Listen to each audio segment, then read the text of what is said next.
Sterlite போராட்டத்தை கொச்சைப்படுத்தும் வகையில் ஆளுநர் பேசியது கண்டிக்கத்தக்கது என கூறியுள்ள விடுதலை சிறுத்தைகள் கட்சித் தலைவர் திருமாவளவன், ஆளுநர் தனது பொறுப்பை உணர்ந்து பேச வேண்டும் என தெரிவித்துள்ளார்.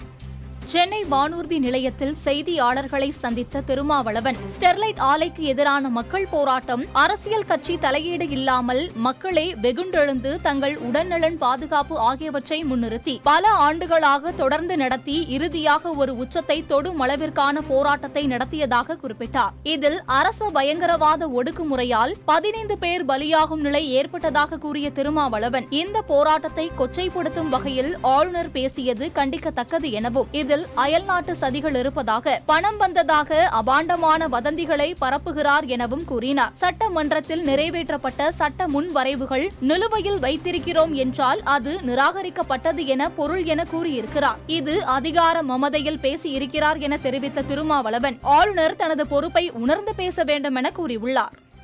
ஸ்டெர்லைட் ஆலைக்கு எதிரான போராட்டம் மக்கள் போராட்டம். இந்த போராட்டத்தை கொச்சைப்படுத்தும் வகையிலே ஆளுநர் பேசியிருக்கிறார். இதில் அயல்நாட்டு சதிகள் இருப்பதாக, பணம் அயல்நாட்டிலிருந்து வந்ததாக அபாண்டமான வதந்தியை பரப்புகிறார். அவருடைய பதவிக்கு இது அழகல்ல. அவர் தொடர்ந்து தமிழ்நாட்டு மக்களின் உணர்வுகளுக்கு எதிராக பேசியும் செயல்பட்டு வருகிறார். இந்த போக்கை விடுதலை சிறுத்தைகள் கட்சி மிக வன்மையாக கண்டிக்கிறது. அதேபோல சட்டமன்றத்தில் நிறைவேற்றப்பட்டிருக்கிற மசோதாக்களை நிலுவையில் வைத்திருக்கிறோம் என்றால் அது நிராகரிக்கப்பட்டதுதான் என்று பொருள் என கூறியிருக்கிறார். இதுவும் அவர் அதிகார மமதையில் பேசியிருப்பதாக தெரிகிறது.